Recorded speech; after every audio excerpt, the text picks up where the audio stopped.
Welcome everyone to Love on the Planets, and this is the week of April 9th, and I'm Margaret Gray in Dublin, Ireland. And I'm Armand Diaz in New York, New York. Well, Armand, we finally have spring here. I think spring is a little delayed with you over there, I gather. Yeah, no, we had snow. We had 6 inches of snow yesterday. It's incredible. So I wonder what that says about the planetary aspects ahead, because we've got this Aries new moon, of course, at the end of the week, which really is about kind of new beginnings, new starts. It's a very powerful new moon because it's conjunct Aries, so we'll talk about that in a minute. But there are lots of other things really happening in the lead up to that. I mean, the biggest is really the Sun square Pluto. I mean, that's quite an intense aspect, which really in relationships can manifest in a lot of ways. I mean, I think, at its most limited, it can be a little bit willful, maybe a little obsessive, but at its most expansive, I think this is really a pushing of structures, a changing of structures that need to be changed. And I think what's important to remember is that the transits don't push us to change anything that does not need to be changed for us or in our relationships. I agree, and I think that this entire week has that sort of theme. The Sun square Pluto, as you say, exactly. It is the Sun strong in Aries saying, hey, we need some change. Pluto in Capricorn, not necessarily really disagreeing, but maybe playing devil's advocate to say, well, we're going to put some resistance in. And then the Aries new moon conjunct Uranus is another gotta shake things up, gotta start things again at new beginnings. And just the same way that winter is holding on here a little bit in the weather, it's also the case that that Piscean energy with Chiron at 29 degrees of Pisces all the way through April 17th is still giving us a little of that emotional drag, a little of the pullback that is kind of a little bit difficult. So there is this sort of revolutionary, gotta make change, and we feel that in our lives. And then there's a little bit of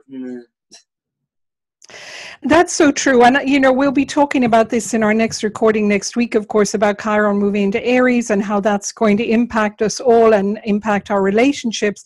But, those last degrees, the 29 degrees is always the most challenging one. And I think it's really its last opportunity, although it will go back into Pisces later on. But I think right now we've got really dragging up any last bits that need to be healed in our own lives and in our relationships as well. What bits are still lingering, maybe bits we're grieving over.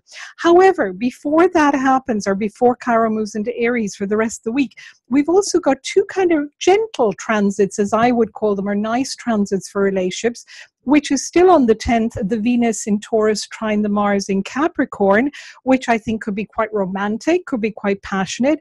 And we've got the lovely Venus in Taurus on the 12th, which is sextile Neptune in Pisces. So I think those give a little bit of a gentler feel to what has felt a little bit jagged, I think, over the past few weeks.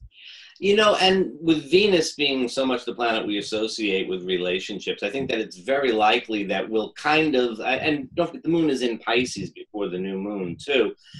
And I think that maybe what we're seeing is that in the midst of some of the more difficult stuff that we're going through, maybe relationships would be sort of a safe haven type of area, because Venus really is making nice aspects, and she is at home in Taurus. So so maybe relationship is maybe sort of the thing that feels right in the midst of an otherwise somewhat jagged week.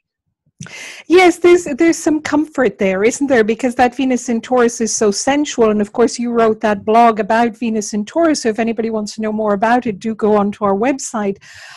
So there's, that sensuality and a little bit of romance. There's that. And also the caring, the kind of feeling of love, unconditional love when it aspects that Neptune in Pisces, which really does have a lovely, gentle feel. And as you say, it can really be a buffer around, the other transits that are going on.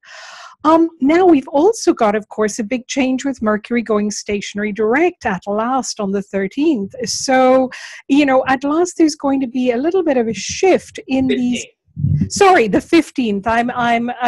Yes. Mercury retrograde mistake. Absolutely, absolutely. So the 15th, there is this shift in energy with both, going towards the new moon and the Mercury stationary direct. And so, as always, we say to people, wait till it's out of shadow, though, to make big decisions, to sign contracts with people and so on.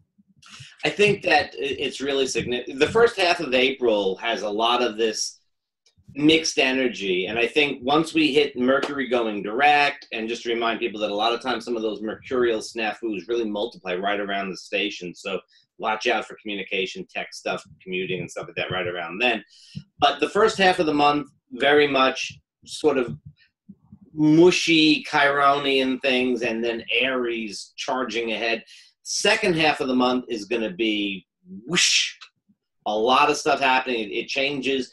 And that's why this week is a very good time to sort of get the ducks in a row, or whatever, or batten down the hatches, or whatever the right word for preparation is where you are.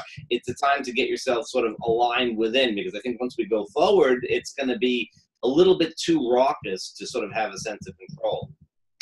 Yes, and really it starts, doesn't it? That shift in energy that you're talking about, Armand, really starts with this Aries new moon, because it's very powerful to have a new moon conjunct Uranus in those kind of latter degrees where it's accumulated all this energy.